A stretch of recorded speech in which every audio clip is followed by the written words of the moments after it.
আজকে আমি চলে গিয়েছিলাম ফেসবুকে ভাইরাল রাজুদার পকেট পরোটা খেতে।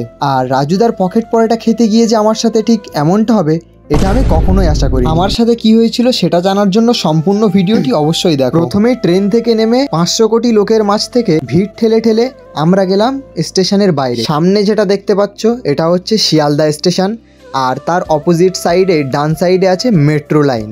এখান থেকে মেট্রো যায়, আর তার সামনেই যে দেখতে পাচ্ছ রাস্তাটা, ওই রাস্তা দিয়ে ডান দিকে ঢুকে যেতে হবে। ডান দিকে ঢুকে গিয়ে সামনে দেখতে পাবে তোমরা একটা ওভারব্রিজ।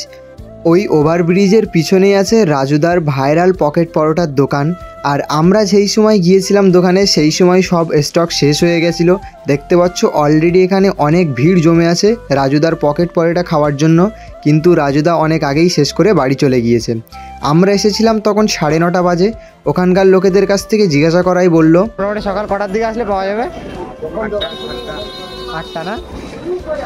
তো তোমরা শুনেই নিলে, মোটামুটি 7টা 8টার মধ্যে ওখানে ঢুকতে পারলে তোমরা রাজুদার সাথে দেখা করতে পারবে, আদারওয়াইজ তোমাদের সাথে দেখা হবে না তার।